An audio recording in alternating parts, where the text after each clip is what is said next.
Welcome to the show. My name is Charlton with Big C. This is Charlton and Big C Sports, coming to you worldwide on the Big C Sports Network, on the number one network in the United States of America. And Big C Sports has been voted the number one sports show in the universe, according to Big C and them good old boys down south. I want to say bienvenidos to all of our listeners in Latin America, also across the pond, in London, England, as well as Paris, France, of course. You good old boys in Canada, we love you in Africa, the Big C tribe. But there's no one we love more than the good old boys down south, in the land of the free and the home on the brave, on a beautiful November the 7th, 2019, Grando Deportes, Big C. How's it going for you good old boys down south? Well, Charlton, it's been a real rough week, so I think I might have to work on a little load management tonight and be a little careful about what I do and say on the show. Yeah, sometimes load management is good. They didn't do that back in the day, but they got so much money, it's called, blank you management is what a lot of good boys call it nowadays, Big C. It's all fair and love and war. A lot of good things happening in the sports universe, but especially in Oakland, California. Oakland is one of the biggest shipping ports in the United States of America, the Oakland Harbor. And then you have so many great sports teams that have all won championships. The Warriors have won championships. They're gone. The Raiders have won championships. They're leaving. And the Oakland A's have won championships. They're staying, but going to move a little bit more to the north part of Oakland. But it's all great, Big C. College basketball, we've had that. And there's a lot of good football players that are actually earning their keep. I want to say today's show is sponsored by your Northern California Cadillac dealers, home of the all-new Cadillac Escalade, the standard of the world. And when you go by and test drive yours, tell them Charlton and Big C sent you. Big C, I want to make sure that we have this Veterans Day holiday coming up on Monday. I know a lot of programs are starting to ramp up their sponsoring and their talk about veterans, but we've been giving out this veterans hotline for military veterans and also civilians for the last couple of months. If they have any issues, 800-273-8255. 800-273-8255, or they can text 838-255. That's 838-255. Big C, why is that so important to you? Well, I'm not really sure, Charlton, if all the broadcast networks out there and even just the layman society in America realizes that 365 days of the year is Veterans Day in America.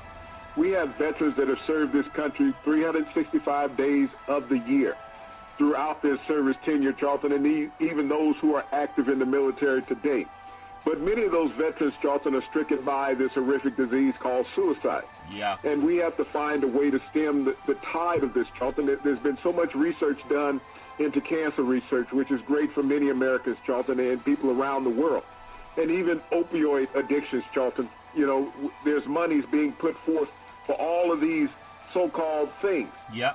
But when we look at veterans, Charlton, and they're dealing with depression and shock and anxiety, there needs to be put more finances and research out there for those things, because those are horrific diseases that can be changed, Charlton. Yeah. And too many veterans have taken their lives through suicide over the decades. We're having some 20 veterans a day in America committing suicide, not just veterans, Charlton, but everybody in everyday society. A lot of teenagers and adolescents are doing the same thing. Yeah. So this 1-800 number that we give, the suicide prevention hotline number, Charlton, is there as a reticent to help people, for people to reach out to, for someone to talk to not be judged. And so many people think that there's a weakness and a cowardness when people don't want to disclose how they're feeling and how they're thinking, and that's led a lot of people to suicide, Charlton. So this 1-800 suicide prevention hotline number, Charlton, is there. These are non-judgmental people. These are people that are there for you, to help you when you're in a time of need and crisis. Don't hesitate giving this number out to people. It's amazing when you mention that. Whenever we have the 4th of July and people have fireworks, obviously it's so loud, and they say get your dogs inside because it scares dogs. But imagine as a human being in hearing explosions going off all the time, and so people bring that back home, and they do need help. I love the fact that you've brought that to my attention. 800-273-8255, 800-273-8255, or you can text 838-255. That's 838-255, and you can get some help. Big C, there's kickoff in the East Bay, Oakland, California. Again, the first time I ever saw the Raiders play in person, it was actually a preseason game, and it was back in the early 70s. They actually played it at Memorial Stadium in Berkeley, and of all the teams they could have played, the very first game I ever saw was the San Diego Chargers at that time coming into Berkeley. They played at Berkeley Stadium, and they played the Raiders in a preseason game. Ironically, the last game I'll see with the Chargers coming to Oakland is tonight on Thursday. Big C, your thoughts? Well, this is an interesting matchup in the division, Charlton. The Chargers are 4-5. The Raiders are 4-4. This is really for second place in the AFC West. And when you think about these two teams, how their paths have changed this year, no one gave the Raiders an opportunity to be at 500 halfway through the season in the NFL with all the moves that they've made. There's only 7 players left on the roster that John Gruden originally took over a couple years ago, being the highest paid coach in the NFL. The Chargers are a team that was a playoff team last year. They went on a hot streak, and they were the hottest team in the NFL going into the playoffs last year prior to being knocked off by New England. But right now, both of these teams are at a crossroads. The winner of this game, Charlton, will have a stronghold for second place in the AFC West behind the Kansas City Chiefs. Yeah. We know that the Raiders' plan is for getting them to Las Vegas. The Chargers' plan is to getting them stability in Los Angeles. Phillip Rivers has the team on a 2-game winning streak. They've gotten healthy defensively with Ingram and Bosa at ends, have been a formidable pass rush. They've been without their top secondary player, Derwin James, all year. Yeah. But the rest of this defense is picking it up. And with Gordon back in the backfield with Rivers, Charlton, now he has his full complement of weapons. Well, he has his complement of weapons, and that timing that Gordon would have had in the preseason where they have 4 or 5 preseason games, he didn't get that. So it may be a little too late, but who knows what's going to happen in that game. In fact, when you look at the odds makers for this Thursday night, they have the Chargers favored by 1.5 points. The over-under is 46.5. But the Raiders can run the football now. It takes a lot of pressure off of Derek Carr now. Carr doesn't have to be, everything for the Raiders now. And if Gordon can get it going for the Chargers, that's going to be nice too. The one sad thing, not that it's really sad because business is business, they took the tarp off the top of the Coliseum when Tampa came out to play the A's for the wild card game, Big C. The last Thursday night game in Oakland, one of their longest rivals, they have the tarp back on the stadium. You can even give tickets away. I know they say you got to be 85% sold out to be on TV, but at this point in time, I guess it's too late to concern ourselves if the Raiders care about their fan base. Your thoughts? Well, Charlton, the fan base really hasn't cared about the Raiders and coming back, and that's one of the reasons they had to tarp off the top of the stadium. If you don't put a winning product on the field, nobody's going to show up. And that was the reason for tarping it off, saying that was the capacity of the stadium, allowing games to be locally broadcast. That's an NFL rule. If you have a certain percentage under, you can't have the local blackout listed on television, Charlton. So the Raiders did that for their fan base to be able to view the game on local television. Otherwise, they'd have to go out of the area just to view the game. But when you look at the Raiders, Josh Gordon is broken the Raiders' rookie rushing record already. He's good. And he's the top rookie rusher in the NFL. Yeah. Derek Carr has benefited from that, Charlton. He's leading the NFL right now in completion percentage. So he's had an outstanding year with the assistance of a running game. You think about what the Raiders are doing right now. The Chiefs in the AFC West, the Chiefs are 6-3. They scored 252 points, giving up 204. The Raiders are in second place. They've scored only 182 points, and they've given up 216. Now you look at the Chargers, they're 4-5. They've scored 183. They've given up 168. And then Denver's, they're 3-6. They scored 149, giving up 170. How do you give up 216 points, only score 180, and you're still a 500 team, Big C? Your thoughts? Well, that's you catch a team at the right time, Charlton. It's not always about your total point production. It's when you're scoring those points. You can get blown out in a game and have a horrific loss, but that's all it is a loss. When you look at your wins, that's all that matters. It's not the point total at the end of the column. It's the point totals during the game. Yeah, and so when we talk about making playoffs, the Raiders are actually in a position if I don't know if they're going to go 50-50 down the backside of the schedule. Big C might get a little more tougher for them. But then they've been on the road so much, they might have their legs under them. You never know, Big C. Gruden might be laughing at everybody by the time this is done. In the AFC North, Baltimore is 6-2, followed by Pittsburgh is also 4-4. Cleveland's 2-6. Cincinnati's 0-8. But think about this, Big C. Baltimore at 6-2 on the season, they scored 251 points. They've given up 176 points. Pittsburgh has scored 176 and given up 169. Big C, your thoughts? Well, Pittsburgh has struggled with our quarterback stability this year. They've gone through 3 quarterbacks this year, a host of running backs. They don't have a go-to receiver, and that defense is on the rebuild under Mike Tomlin. And when you look at other teams, because we've got to talk about playoffs now coming into, and they're starting to take shape, Big C. The South, AFC South, Houston Texans are 6-3. They've scored 238, giving up 191. Indianapolis is 5-3. They've scored 182, giving up 177. Jacksonville's 4-5. Tennessee's 4-5. Obviously, probably not going to make it. But Jacoby Brissett, you might even see Indianapolis slipping a little bit more. Big C, your thoughts?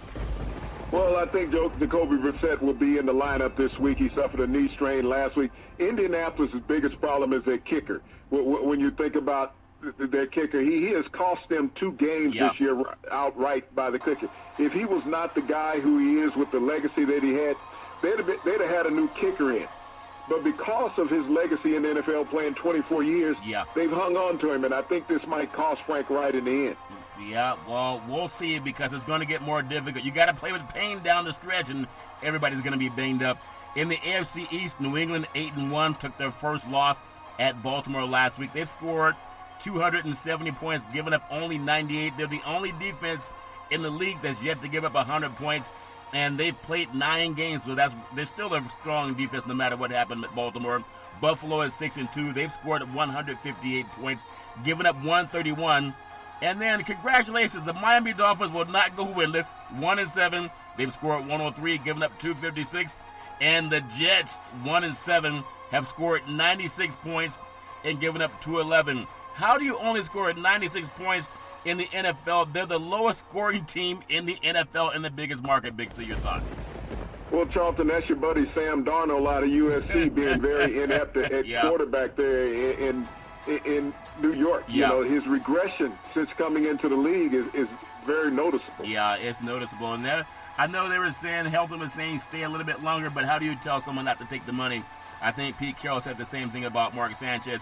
In the NFC East, Dallas is 5-3, and they're really happy about that success down in Dallas, Big C. Atop the NFC East for really 2 out of 3 years. Actually, you could say 3 years in a row when you look at it. But they have scored 227 points, giving up only 142. Philadelphia's 5-4. They've scored 224 points, but they've given up 213. People perceive that Philly has a better defense than the Cowboys, but that's not so. The Giants are 2-7. They've scored 176. They've given up 255 points, Big C.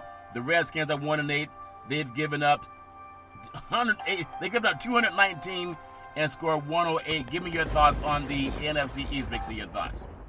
Well, Dallas is led by their defense. All the notoriety is given to their offense, but that defense has been a workhorse the past couple of years. They've drafted well. They've developed those young players on that side of the ball, and it's what's kept them in first place this year. It really has. In the South, Big C, at one time people thought maybe the toughest conference, at least coming into it. You have New Orleans 7-1. They've scored 195 points and get up 156. Carolina's 5-3. They've scored 209. Giving up 204. Tampa Bay, they're 2-6. They've scored 230 and given up 252. They play at times like they're better than 500 teams, but they're only 2-6. And then Atlanta has to be the shock of everybody's world. They're 1-7. They've only scored 165 points. They've given up 250 on defense. Your thoughts? Well, the Atlanta Falcons are 2 plays away from being 0-8. The Tampa Bay Buccaneers are just a bunch of turnovers waiting to happen. Yep. And Christian McCaffrey is in the MVP hunt in South Carolina. Yeah, he's always hunting for something. That good old boy out of Colorado is doing his thing on the running back position. And then you look at the NFC North. Green Bay, 7-2. They've scored 226 points, giving up 189. Minnesota, 6-3. I think they're starting to slide just perception-wise. Even they lost at Kansas City. They've scored 234. They've given up 158. And then Detroit is 3-4-1. They've scored 204, giving up 217. Chicago's they're kind of the, you don't know what to think about Chicago. They had a defense that many people thought would carry them on to success, but the offense has let them down. 3-5 on the season. They've scored 142. They've given up 144, Big C. Your thoughts? Well, Chicago has a problem at quarterback. They got a quarterback that can't take criticism right now. He wants the team to turn off all the televisions in the facility because he's tired of listening to the media talk negative about him. All they got to do is play better, and they won't talk negative about him. When you look at Minnesota, Kirk Cousins has only won one game away from Minneapolis against teams with winning records. So when you combine those two things and defense, on the Green Bay side, they've been exposed as of lately that they're not that good. I want to bring it to the NFC West. The 49ers, the only undefeated team in the NFL so far. They are they're 8-0. They've scored 235 points. They've only given up 102. I know they played one less game than the Patriots, but the Patriots are only giving up 98. So that's impressive when you look at how far they've come. Then Seattle Seahawks. They're playing the 49ers coming up in the next game. They're 7-2 on the season. They've scored 248, but they've given up 230. That might catch them down the end, Big C. The Rams are 5-3. They scored 214. They've given up 174. And then Arizona is 3-5-1. They scored 195 points, giving up 251 points. But there's something about that Seattle-San Francisco score where Seattle has given up twice the amount of points on defense that the 49ers have. Big C, your thoughts? Well, they've given up the points, but they've also found a way to win close games. When you think about Seattle, they have not beaten anybody by more than 7 points this year. So there haven't been any blowouts. The offense has been efficient enough to win. What I look at is the Rams getting healthy. If they get Robert Woods back at wide receiver, they're going to have the best receiving corps in that conference, and we see where that propelled them to last year, the Super Bowl. Yeah, that's true. I want to just get your feelings on something because out here in Oakland, obviously there's so many people that just love the Raiders. They loved them when they left the first time and went down to Los Angeles. Ironically, after they had defeated the Philadelphia Eagles in the Super Bowl, I remember the guy by the name of Kenny King caught a long pass from Jim Plunkett and took it to the house, and the Raiders left anyway. Now, they came back and they had the first game back against the Houston Oilers at that time. And so now they're back. I mean, everybody is saying they're leaving again. But you know what? When you think about how many teams in the NFL have either moved out of the city that they were in after a Super Bowl or even out of the state, it's not just the Raiders that are making this move.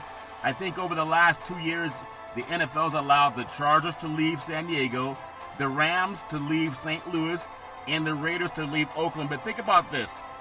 How many Super Bowl championship teams, even if they lost in that Super Bowl game, have relocated?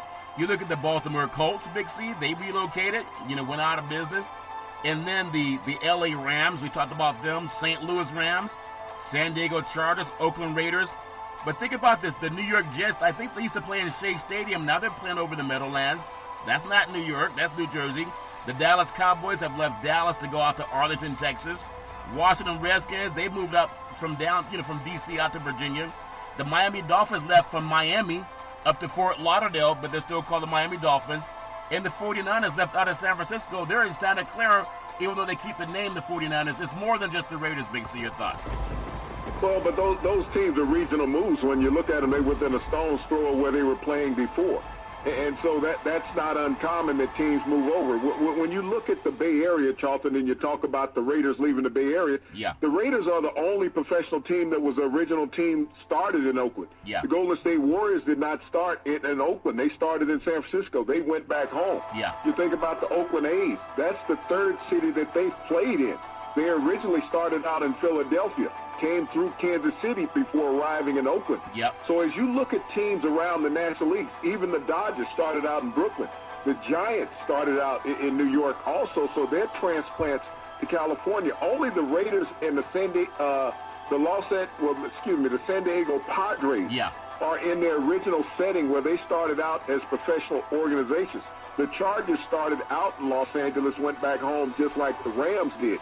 So as you look around throughout Major League sports, this is not an uncommon move that teams move. The Cardinals started out in St. Louis. Actually, they started in Chicago, went to St. Louis, Now they're in the desert in Arizona. So half of the NFL franchises have moved cities when you think about it. You talked about the Jets going over to Jersey. The Giants used to play originally in Yankee Stadium, so they left New York a long time ago and went out to New Jersey before the Jets followed suit for more capable digs in the Meadowlands, a better stadium than Shea Stadium. Yeah. It was a football-only facility. So as we looked at teams that have moved around in professional sports, and I talked about the Cardinals, they actually started in Chicago. They were the Chicago Cardinals. Yeah. Before they went to St. Louis, before they went to Arizona. So as we looked at the moves in the NFL, even the Ravens started out as the Cleveland Browns before the Browns came back. Yeah.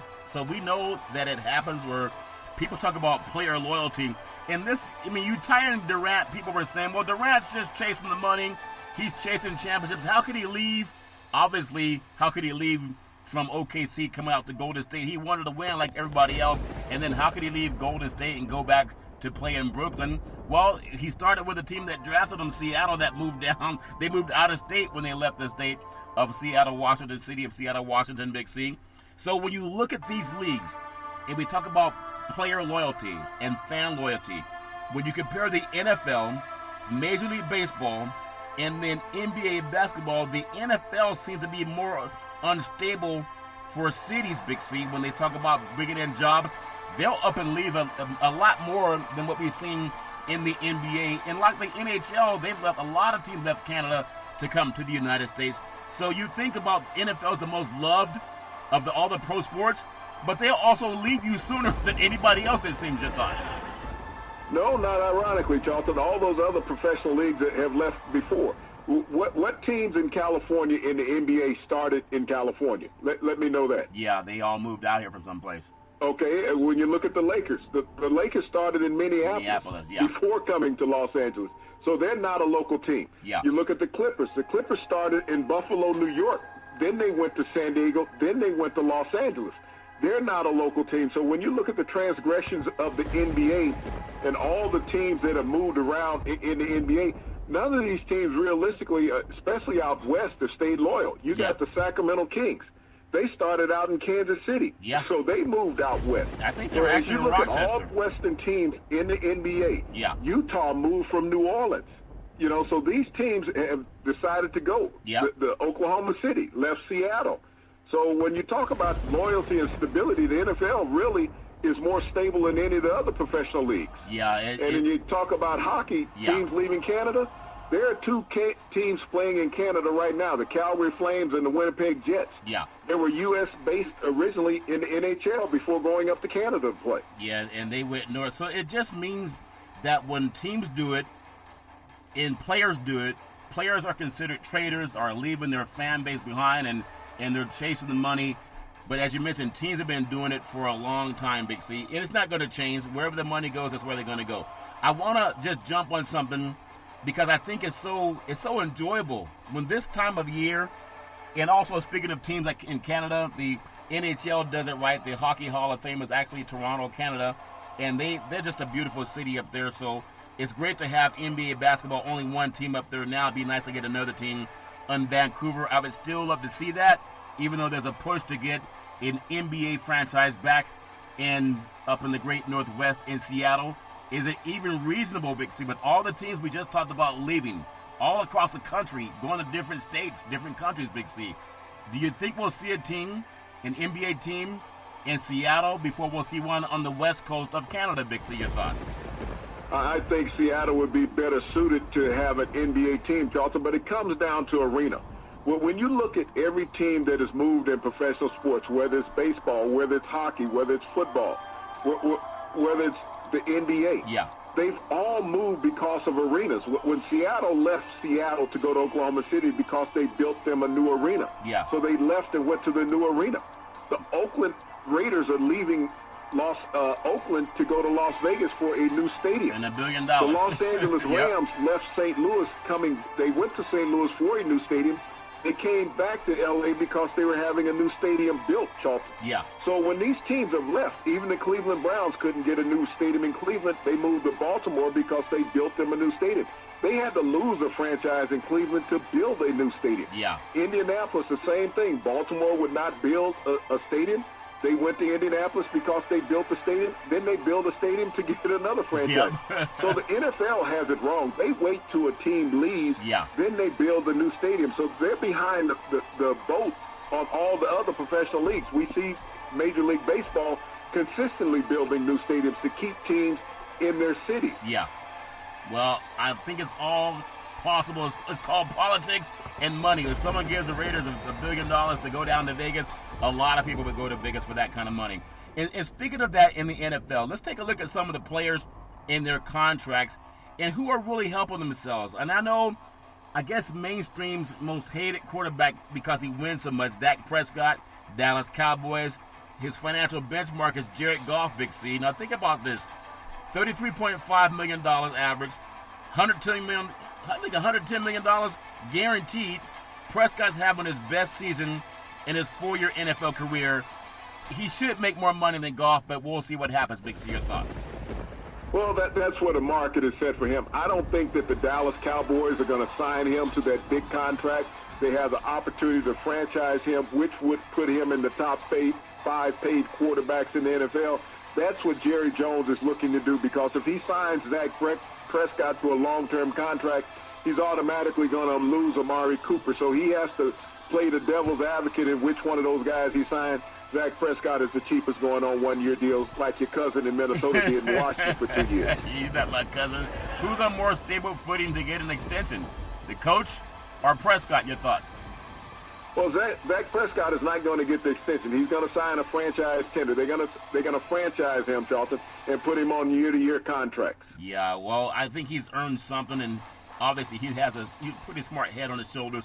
Another quarterback that you would think just has, you could say that really bad knee injury that he had in Minnesota, and then a lot of people even questioned if he would play again. He was broken in so many places, but thanks to medical technology, Teddy Bridgewater for the New Orleans Saints, Big C, just an amazing athlete.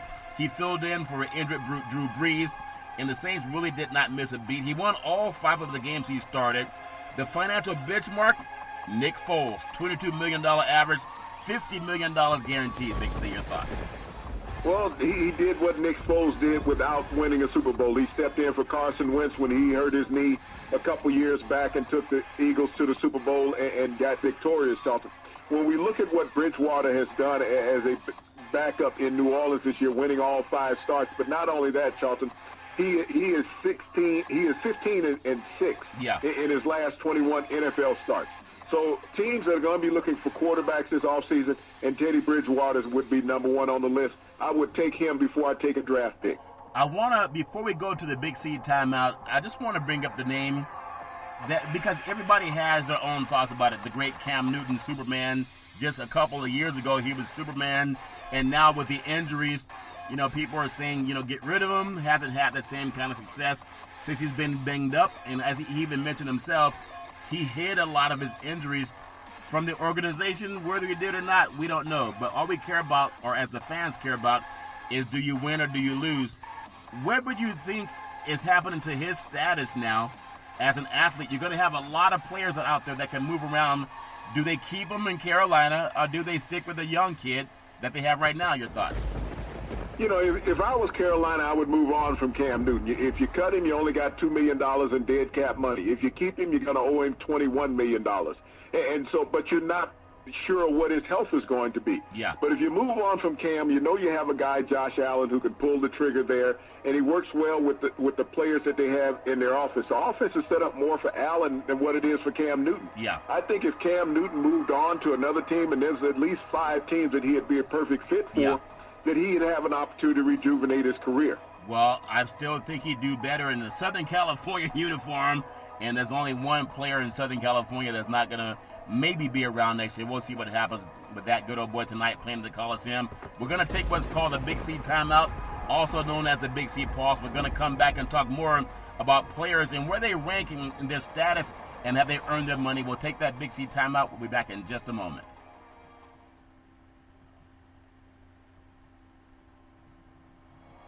All right, we are back from the Big C timeout, also known as the Big C pause, and you can follow Big C Sports 24 hours a day, 7 days a week, all over the universe on the #1 podcast network in the universe. That's iHeartRadio Podcast. You can follow Big C Sports on Apple Podcasts. You can follow Big C Sports on Google Podcasts. You can follow Big C Sports on Spreaker.com. You can follow Big C Sports on the two apps that I love, Google and Alexa. Just say Google or Alexa, play Big C Sports Podcast. You'll hear from our sponsors. You'll hear welcome to the show. I will introduce Big C as the Mystic, and he'll do his thing. And I really appreciate the way things are going with Big C Sports. You can also follow Big C Sports on Xfinity Comcast Television, launching on Roku TV, Apple TV, Fire TV, and many other smart TVs all over the universe. I want to jump back in to the players and your thoughts that are earning the money. Amari Cooper, Dallas Cowboys. Cooper has 90 catches, 1,367 yards. Good old boy has 11 touchdowns in Dallas. Think about this. His last 16 regular season games, he's done that. His financial benchmark is Michael Thomas. That's good old boy has a 19.2 million average and 61 million guaranteed. Big C, your thoughts? Well, Amari Cooper has really earned his money, and like I said, it comes down between he and Dak Prescott, what Dallas is going to do. It's easy to sign Cooper to a longer-term contract and franchise Prescott, because at the quarterback position and all the instability in the NFL, at least you got a couple years of salary cap money to play with in doing that. Yeah, well, another great guy, great hands, doesn't have the same speed as Cooper, a different team, but he's still down south. Austin Hooper, Atlanta Falcons. Hooper leads the NFL in tight ends. He has 52 receptions, 591 yards, 5 touchdowns. And think about this. His catches are second among tight ends. His financial benchmark, the great Jimmy Graham, $10 million average, only $11 million guaranteed. Big C, your thoughts?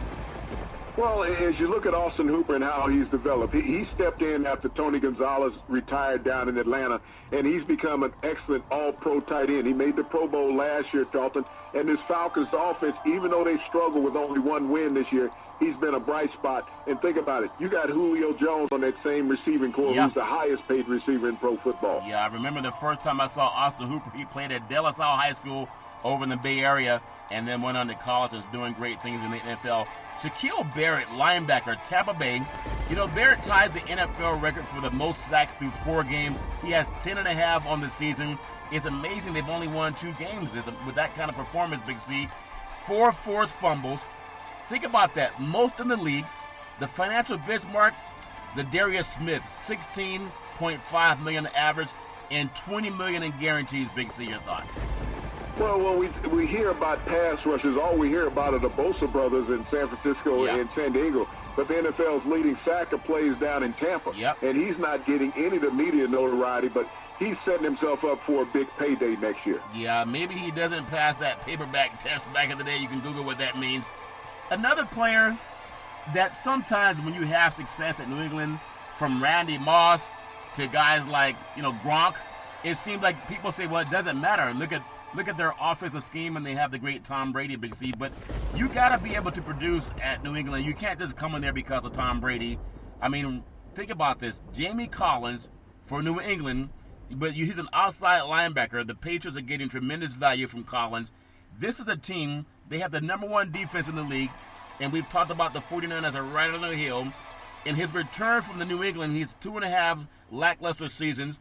With the Browns, Big C, the financial benchmark, Anthony Barr, $13.5 million average, and $33 million in guarantees. Your thoughts? Well, Jamie Collins started his career in New England prior to being traded to the Browns a couple years ago, Charlton, and New England got him back with a steal after the Browns released him. The Browns felt that he couldn't play. But we see the benefits of being in that New England defense, Charlton. He's going to get a big payday. I don't know if he's going to get Barr money, but he will get a big payday in the offseason. I want to get your thoughts on something. We always look at quarterbacks and how do you stop a quarterback that throws downfield. You got to put a pass rush on them, and really bump and run means really hit those receivers within that allotted yardage marks, and that's what helps. But does anyone say, how do we score on a defense? We just saw Lamar Jackson give somewhat of a blueprint on how you score on New England. But it goes back to what Colin Kaepernick did when he played them back in 2012. Also over there in Foxborough, it was on the road.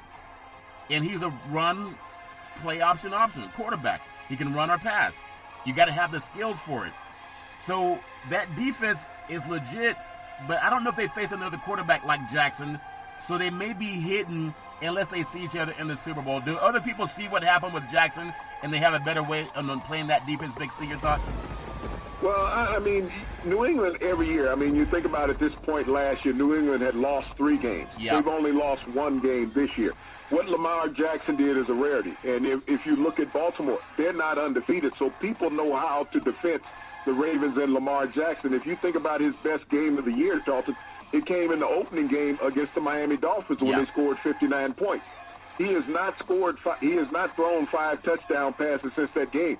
Matter of fact, he only has 13 on the season, so majority of those touchdown passes came in that 1 game.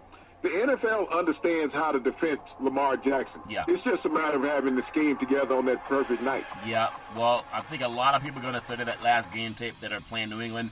I want to bring up a thought because we always celebrate greatness, but greatness doesn't mean that you were actually on a Super Bowl winning team. Look at Trent Dilfer. He wasn't a great quarterback out of Fresno State, played for the Baltimore Ravens and several other teams, also played for the Niners, but he's considered a Super Bowl winning quarterback. There's a lot of guys that you can look at. Jim Kelly. I think anyone would say he's great, but no Super Bowl championships. So I want to get Big C's thoughts on the top 5 NFL quarterbacks to never reach a Super Bowl that are still considered great, even Hall of Fame potential. I'm going to start number 5 and get your thoughts. Jim Hart for the St. Louis Cardinals back in the day. Big C, your thoughts. Well, Jim Hart was a tremendous quarterback for the St. Louis Cardinals, Charlton. I mean, a lot of people will remember a player that played with him, Jackie Smith, who dropped a touchdown pass in the Super Bowl for the Cowboys when he was going against the Steelers down in Miami. But Jim Hart was a formidable quarterback in the NFC East during that time. The Dallas Cowboys and the Washington Redskins owned that division in the 70s. I still remember that they played at that stadium, the Bowl Stadium, the multi-purpose stadium in St. Louis. That Cardinals played there at Big Z, baseball and football. I'm going to go to another player that I first saw when he played at UNLV, the Renton Ruffles down in Las Vegas. Randall Cunningham, and I believe the relative is the late Sam Bam Cunningham that played for the USC Trojans. But Randall did his thing for the Philadelphia Eagles, but I really thought he shined when he went to the Minnesota Vikings. Big C, your thoughts? When he came out of college, Charlton, he was the first quarterback taken in the draft that year and went in the 2nd round. That's how the NFL looked at him as a potential starting quarterback. He went to Philadelphia. He took over for Ron Jaworski. Ron Jaworski had been a Super Bowl quarterback with the Eagles, even though he lost against the Raiders. But Randall Cunningham brought that new breed of quarterback of mobility to the NFL, and he was a great quarterback. He set an NFL record for offense when he was with the Minnesota Vikings. Yeah. When they lost to the Atlanta Falcons, and he had a great set of receivers in Moss and Carter. He had Smith in the backfield, Jordan at tight end, Charlton. They set an NFL record for scoring. He's one of those great guys, Charlton, that never made it to the Super Bowl. Coached by the great late Dennis Green, Big C. Now, another player, actually saw some clippings on him when he played at Oregon, the great Dan Fouts, now great TV broadcaster, but he played with the Eric Coryell. Dan Coryell would want a 4th and goal on the 1-yard line. He'd say, pass it. He doesn't care, Big C. Was always passing it. And then Dan Fouts, one of my most favorite football games, I still remember the Chargers, the San Diego Chargers at this time, they played against the Miami Dolphins. And it was Winslow, and it's amazing to watch Fouts to Winslow, and they had to kind of help Winslow off the field when it was done. But the great Dan Fouts, no Super Bowls, Big C, your thoughts? No Super Bowls. He wasn't even that great a quarterback in college at the University of Oregon. He was only a 500 quarterback. But the Chargers saw enough to draft him in the 1st round, and the rest was history for that organization. He was surrounded by a host of great receivers, Charlton, Charlie Joyner, John Jefferson, Kellen Winslow, a couple of super backs, and Lionel James and Chuck Muncie in the backfield with him. Some of the most memorable games in the NFL during the 70s were played by the Chargers. Eric Coryell, as you said, that offense, it was lightning in a bottle, literally, not just the bolts on the side of their head. And he's a Hall of Famer that just never made it to the Super Bowl. Yeah, I really enjoyed those teams. And I think they were victims of the Holy Roller down there. Them good boys are playing tonight, BC. You think we see Holy Roller Part 2, your thoughts? Well, that rule has been banned from the NFL because of Dave Casper and Pete Banaszak with the Raiders when they kicked the ball into the end zone, Charlton. But I expect to see fireworks between these two teams. They generally don't like each other as organizations. Very well said, Big C. And then you think of another guy, Phillip Rivers, San Diego Chargers, and then now the Los Angeles Chargers playing up here in Oakland tonight in front of the Black Hole. Not only must they look out for Raiders blitzing off the end, they got to look out if they're down around that black hole. I've seen guys throw, pop bottles and beer bottles and beer cups, and also someone threw some rotten eggs at a player. It doesn't make any sense, but you take your chances down at the black hole, Big C. Your thoughts? Well, I think Phillip Rivers' best chance came about a half a decade ago, Charlton, when they went up to New England when he had a torn ACL in his knee and gave his all in that game against the Patriots. The Patriots ended up winning and going on to the Super Bowl. But Phillip Rivers, when you look at him, he's had a Hall of Fame career as a quarterback. Two other members in that draft class along that came into the NFL with him, Ben Roethlisberger and Eli Manning, both have 2 Super Bowl victories. And Phillip has never reached the Holy Grail. Not yet, and he's probably running out of time. The hourglass gets really thin. I think one of the greater quarterbacks that goes back to the University of Washington. I actually grew up in Southern California as a high school prepster, went up to play for the Donnie James and the Washington Huskies, and the NFL wouldn't give him a chance, even though he had won a Rose Bowl for the Pac-10, or actually the Pac-8 at that time, Big C. The great Warren Moon had 5 CFL championships, I believe 5 or 6, up at Edmonton in the CFL, and then coming to the United States, given the chance finally with the Houston Oilers, and then the Minnesota Vikings. Went on to play for the Kansas City Chiefs and the Seattle Seahawks, and now he does some radio work as well for the Seahawks, Big C. But Warren Moon is a shame that he was, Lamar Jackson and Deshaun Watson and Russell Wilson before they got the chance, Big C. Your thoughts? Well, when you look at Warren Moon, he took the long route to make it to the NFL Hall of Fame, Charlton. He started out at San Jose City College prior to going to the University of Washington. As you say, he had to go up north to Canada because the New York Jets wanted to make a defensive back out of him as a free agent, so he decided he still wanted to play quarterback. Went up there, won a couple championships, came back to the NFL along with his CFL head coach in Houston for a couple years before Jack Pardee took over and changed the offensive scheme in Houston, Charlton, and the rest was history. He was rewriting NFL history books as a quarterback. His most memorable opportunity to get to the Super Bowl, Charlton, was the miracle in Knoxville, Charlton, when they had the Music City Miracle. And that pass matter of fact, that was McNair there, but he was knocked out in the game against Pittsburgh getting to the Super Bowl. But Warren Moon had opportunities with Minnesota and Houston, just never got there. Yeah, no, they were up big on Buffalo at a playoff game, and I think Buffalo came back. They were down 35. Frank Wright had the largest comeback in NFL history against him. Yeah, up in the cold, but it's all fair and level war, and it does happen. I want to just wish all those guys greatness. I mean, tonight's an emotional game for the city of Oakland, allegedly, because they're big California rivals. We know they're rivals with Denver and also Kansas City, but this is North versus South in California style, Big C. I want to throw it over to the world of college football, Week 11 college football, what to watch for. Everyone is aware. LSU is at Alabama, and that game's in Tuscaloosa. There are more than 5 games that are very relevant in the playoff landscape. But when you think about LSU and Alabama, Orgeron, I think, LSU has a tough time just matching up with Alabama. There's a lot of hype going into this game. And even if you look at home, I think the last time LSU has beaten Alabama, even at home, is way back in the early 70s, late 60s. But give me your thoughts on on that matchup again. Is it too much hype? I mean, Alabama's used to it, but it's new for LSU. Your thoughts? Well, no, Charlton, there's never too much hype for a game of this magnitude. LSU has lost 7 consecutive games in Tuscaloosa to Alabama. They're looking at an opportunity this year with the best team that they've had coming into Tuscaloosa in over 2 decades to have an opportunity to win. And Joe Burrow is the main reason for that, Charlton. LSU has always been equipped with skilled players offensively and defensively. They've just never had a quarterback that can execute like Joe Burrow can. But this is going to be the best quarterback performance, potentially on paper, that they've ever seen in the SEC. You look at Tua Tagovailoa and Joe Burrow, Charlton. These guys generally rank 1 and 2 nationally in many of the statistical categories for quarterbacks. So I'm expecting great fireworks in this game. This is not going to be a smash mouth grounded out on the game. This is going to be an air raid attack. Yeah, and we know that with number 2, LSU at number 3, Alabama. Nick Saban's like, number 3, how'd that happen? I guess that's what happens when you're out selling insurance for some insurance company. But LSU's going to try to snap that 8-game losing streak to Alabama in recent college football playoffs. Alabama, a lot is heading up to it, still talking about the ankle of Tua. Don't they know they can put some, it's called hurt no more, or some needle that can make the pain go away? Big C, your thoughts? Well, Tua will be playing in the game. You know, Nick's saying it's a game-time decision. At game time, he'll make the decision that Tua starts. Yeah, Tua's going to start. Let's go around the country, and we'll stay down south. A lot of good old boys love sports down south. Number 12, Baylor at TCU. The best team in Texas, well, SMU fell last week to Memphis, but number 12, Baylor at TCU.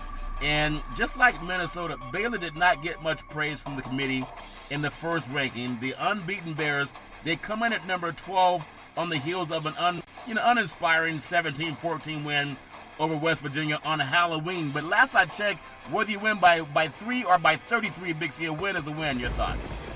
It is a win as we look at it on the record, but the bowl committee is talking about quality of win. But all Baylor has to do is keep winning, Charlton, and they'll keep moving up the list. As you look at it this week, 2 teams in front of them potentially will lose. Yeah, it's going to happen. It's a lot of shaking up, Big C, like a pinball. Number 18, Iowa. They're at number 13, Wisconsin. And my goodness, Wisconsin, what has happened to them over the last couple of weeks? Minnesota made this going to still be unbeaten, perhaps, but Iowa and Wisconsin still have a chance to win that Big Ten West. Both teams sit at 6-2 overall, with a 3-2 mark in that conference, Big C, in Big Ten play. Most importantly, Minnesota still has both on their schedule, Big C. Your thoughts? And that's why it's very imperative that Minnesota stays focused. When you look at Iowa and Wisconsin, one of those teams are going to lose, and they're going to be in the hunt for to win that Big East division, Charlton, if they take on Minnesota, and Minnesota drops these 2 games against these 2 opponents. Well, another game that they must be thinking, do people know who we are? You think about number 4, Penn State. They haven't lost a game. They're at number 17, Minnesota, which also hasn't lost a game. And they're thinking, well, how are they 13 spots better than us? The Nittany Lions are 8-0 and facing a red-hot Golden Gophers team, Big C. They're also 8-0 for the first time since 1941 and is ranked behind, there's some teams that have 2 losses, 6 teams that have 2 losses in rankings ahead of them. Big C, your thoughts? And that's what appalls you about the rankings in college football, is that you don't reward big-time programs for success. Minnesota is a Power 5 school. They're not a team outside the Power 5, That's right. And they're undefeated, and as you say, there's 6 teams with 2 losses that are ranked ahead of them. But Minnesota can dictate their own future, Charlton. Penn State and Minnesota, as you say, undefeated, 8-0 coming to this contest. Yeah. You got Franklin versus Flick at the head coach position, Charlton. Whichever one of these teams win out will be in the bowl football playoffs. Well, good old boy math means you can lose 2 games, but if you're my friend, we're going to vote you in over the guys that are not my friends, Big C. And speaking of friends, everybody could use a friend at times. USC could use a friend. Maybe they go back and get Mike Garrett. They won the national championship with him, Big C. USC hires Mike Braun as his new athletic director today, breaking from tradition to turn over the program to a veteran collegiate sports administrator with ties to USC. Big C, your thoughts? Well, you know, the thing about it, USC has tried to hire within their family, and things have gone wrong. They had Pat Hayden, they had Mike Garrett, Lynn Swann, people that were familiar, that fans were familiar with. Yeah. They might not have been great administrators, but they were sitting there looking at loyalty from boosters. What you have to do is go out and get somebody who can administer in your program. And when you look at what Braun has done, Charlton, he's built a tremendous program back there at Cincinnati. You look at their college football team. They've ranked in the top 25 the past couple of years. Yeah. You look at their basketball team. They've been ranked in the top 20 the past couple of years. So if you want to bring somebody in who knows how to administer in sports, Charlton, that's what you have to do if you want to continue being a big-time program. Yeah, and you mentioned Braun comes from Cincinnati. Bearcats football program went 11-2 the last 2 seasons. They're currently 7-1. But also, I still go back to Garrett. I think he's been USC's best athletic director, at least for football. That's when he got the great Pete Carroll, and then won a couple of national championships. But, you know, that's times change, Big C, just like the ocean. I want to also mention what you brought up earlier. we know we're going to pretend that all the sports matter, but if you got a Coliseum that holds about 76,000 now, they've taken out some of the seats to expand the press box, you got to see that more filled up than you do a 14,000-seat basketball arena or a 7,000-seat baseball stadium. USC also has the beginnings of an important season in men's basketball. Coach Andy Enfield, who's won just one NCAA tournament in 6 seasons. That definitely doesn't hold up with a big program like that. Your thoughts? Well, it doesn't, and that shows the mediocrity of the USC program, Charlton. With USC not being relevant on the West Coast, which is the flagship program out there, you can talk about the Pac-12 conference, but as long as USC remains irrelevant, Charlton, that's how everybody looks at the Pac-12. Yeah. And so when you look at the football program that's been lackluster the past couple of years, you talked about the basketball program winning one NCAA tournament game in the last 6 years, not making a splash in the top 20, Charlton, in college basketball. These are the things that you look at, and you hope to bring in a new athletic director to bring in the right coaching staff to change the programs around. Well, I want to get your thoughts, too, on football. I keep asking you, Big C, what is it about the South that brings in so many, people, even from California, to play at UCS facilities? And sometimes that brown paper bag, on the inside of that brown paper bag, something's on the inside called green. Is USC and UCLA smart enough to negotiate with Kroenke to use that new stadium that the Rams and Chargers will share at least a couple of times a year? I know up in Seattle, oftentimes we'll have Washington State and the University of Washington. They'll play at the Seahawks home stadium at Quest Field, Big C. I would like to see at least 1 or 2 games a year that USC and UCLA will play a game at the new stadium. Imagine bringing in recruits, and they're saying it's going to be the most beautiful stadium in the universe. Big C, your thoughts? Yeah, but that's not going to do anything for a recruit bringing them in to watch a pro football game being played in a pro football stadium. You have to understand the doldrums of the Pac-12 conference. That recruit comes to your school, you're in Los Angeles, you're going to go play a game at Oregon State. That stadium seats, 32, 35,000? You're going to play a game at Washington State. That stadium seats, 36,000? Yeah. You're going to play a game at Stanford. That stadium seats 48,000. And so on. As you look at the Pac-12, there's nothing attractive about any stadiums in the Pac-12. And those 3 stadiums that I mentioned, Stanford is never more than half full. Oregon State is the same way. So the most illustrious stadium up there is in Oregon and Washington, and they both seat 60,000. So there's really no draw appeal. The road games are what's the appeal when you look at players on the road. You talk about the SEC and in comparing teams to the SEC. When you go on the road, you play at Alabama, 103,000. You play at LSU, 102,000. You play at Texas A&M, 105,000. You play at Georgia, 93,000. You play at Florida, 92,000. You play at Auburn, 88,000. Yeah. So as you look up and down the ledger, every team in the SEC has expanded their stadiums over the last several years. Yeah. You're not getting that in the Pac-12 where they reduced their stadiums down in size. Yeah, Arizona State went from 72,000 down to 56,000. Husky Stadium holds about 72,000, and then Arizona, they're right about 60,000 and all.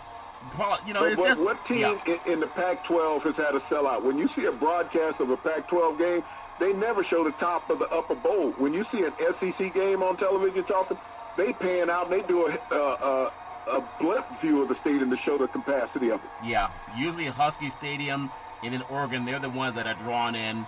Southern Cal used to be that way under Pete Carroll, but things have changed a lot. I want to talk real quick before we close out on today's program. Let's look at the 2019 college football preseason rankings. Let's just look at Big C's top 10 and just think about some of the things that you're going to notice. Number 10, Texas, preseason. Number 9, Notre Dame, preseason. Number 8, Florida, preseason. You have number 7, Michigan at preseason. Number 6, LSU, preseason. Number 5, Ohio State in the preseason. Number 4 was Oklahoma in the preseason.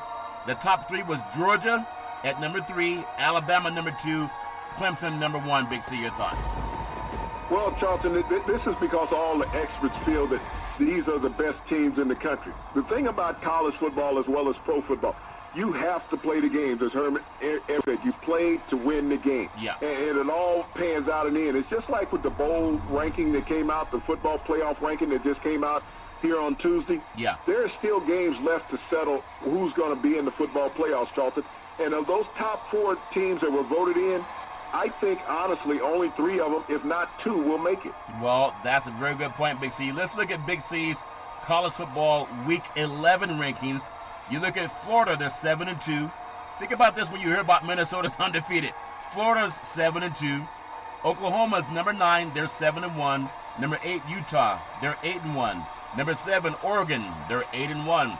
Number 6, Georgia, they're 7-1. Number 5, Clemson, they're 9-0. Number 4, Penn State, 8-0. Number 3, Alabama, 8-0. Number 2, LSU, 8-0. Number 1, Ohio State, 8-0. The number 1 team in the country, Ohio State's 8-0. And one of the teams that's undefeated in their same conference is 8-0, but not in the top 10. Big C, your thoughts? Well, that's amazing as you look at the rankings. Florida's left in there for the strength of schedule for Alabama, for Georgia. Yeah. When you think about the SEC schools, Charlton, they're left in the top 10. But if you notice, 2 of those teams that were ranked in the top 10 are no longer there when it comes down to Week 11 of the college football season. Yeah, that's amazing. You can follow Big C Sports 24 hours a day, 7 days a week, all over the universe on the number 1 podcast network in the universe, iHeartRadio podcast. You can follow Big C Sports on Apple Podcasts. You can follow Big C Sports on Google Podcasts. You can follow Big C Sports on Spreaker.com. The apps that I really love are Google and Alexa. Just say Google or Alexa, play Big C Sports Podcast. You'll hear from our sponsors.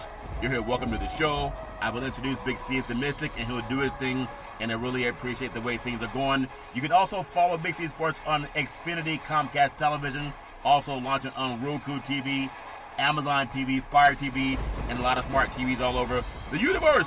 I want to just bring up something here real quick, Big C. Lawsuits make another attempt at wages for all collegiate athletes, from Villanova football players suing the NCAA, claiming that college athletics and athletes should be able to get paid like an employee gets paid, and students who participate in work-study campus programs as well. Big C, your thoughts? Well, I mean, that's true, and that lawsuit was filed in federal court back in Connecticut, Charlton, and so it's going to be heard in front of a panel of judges. But as you think about college athletes, those are actually work-study programs. They are internships hoping to get to the next level. People say, well, they're getting the scholarship. Yeah. There are many other students that are in college on scholarships. When you think about students on academic scholarships, Charlton, on band scholarships and other scholarships, they are allowed to go work and earn money, even though they're on scholarship. Yeah. But only the athletes that participate in college, they say they're not deserving of money. Yeah. It would be great to see this suit heard and even favored for the athletes. Yeah, that would be great, but that means it may not happen for some time to come. We know every time something's good for a student athletes, they'll say, yeah, but they're getting their free education. Last night, the Bucks got over on the Clippers without Kawhi Leonard, 129-124 in the NBA. It was the Jazz 106-104 over the 76ers. The Mavericks 107-106 over the Magic. The Grizzlies won 37-121 over the Timberwolves. The Raptors beat the Kings 124-120, and the Rockets over the Warriors 129-112. The Bulls over the Hawks 113-93. The Pacers 121-106 over the Wizards, and the Knicks fell at home to the Pistons 122-102. Tonight's game is very small NBA schedule. The Hornets, they're playing at home versus the Celtics. The Thunder are at the Spurs in what should be a highly emotional game there. The Heat at the Sun, and the Trailblazers at the Clippers. I think Kawhi might decide to play tonight. Big C, your thoughts? Well, he might decide to play tonight, Charlton, because Doc Rivers got fined last night for the load management and not putting him on an injury list. Yeah, and I don't like that. I think, again, if you're paying the money, they're going to have to start finding teams unless a player's injured, and then they're going to start faking injuries, Big C. If a guy doesn't want to play, they'll just fake the injury. You don't get fined for being hurt, Big C. Your thoughts? Well, I think what the NBA is going to have to look into doing, Charlton, when they talk about this load management, is that if you're not on the injured list and you don't have a validated injury, is that you need to be starting forfeiting that game check. Yeah. Have it donated to charity or something along those lines. Yeah. And it would force players to play. Throughout the history of professional sport, Charlton, athletes fought to play. I was talking with an old teammate of mine today. Yeah. And we were talking about in the era that we played in, concussions existed back in those days. is that when we got concussed, we didn't talk about it. We knew if you had a couple concussions, you potentially would have been out of the league. Yeah. And so no one ever sit there and succumb to concussions like they have concussion protocol now. Yeah. Players did everything they could to stay on the field, and we see that in the NFL. They think about Patrick Mahomes, who had a dislocated kneecap 3 weeks ago, who's potentially going to be playing this week. Yeah. Jacoby Brissett had an MCL strain, who potentially is going to be playing this week. Both of those guys are quarterbacks, integral in the success of their teams, as Kawhi Leonard is for the Los Angeles Clippers. Yeah. Integral for the success of their team. They say they brought him there to win a championship. I believe that's the same reason that Patrick Mahomes is in Kansas City and Jacoby Brissett is in Indianapolis playing quarterback. Yeah. But no one talks about load management on an NFL player, why the NBA players need it. Yeah, because they have these good associations now that take care of them. I want to say, Shelton, I hope you're right. Clyde, I hope you're right. Big C. Back in the day, there was a man by the name of Drew Down. He was known as Muhammad Ali's right-hand man, and he would always tell Ali, with all you got to use, how can you lose? The Rumble, young man Rumble, Big C. What are you looking forward to in the sports universe? Well, Charleston, I'm going to work on my load management again tonight myself. I'm going to sit back. I'm going to get me a cold one. I'm going to watch a little Thursday night football. We got college and the NFL going. And hopefully I don't get a blowout where I'll be able to watch the whole game. Well, not only can Kawhi Leonard work on his load management, Big C's working on his load management, and you can work on your load management too every Monday through Friday at 5 and 6 p.m. worldwide, where you follow Big C Sports on the Big C Sports Network, on the #1 network in the United States of America. And Big C Sports has been voted the #1 sports show in the universe, according to Big C and them good old boys down south. As we always tell you, there's never, ever an excuse for domestic violence. If you know any man or woman going through that garbage, please pick up the phone and call 911, because no man or woman should ever have to go through that garbage on their own. And as we always tell you, on every Big C Sports show, we thank you, we appreciate you, and we hope that you have a super fantastic day.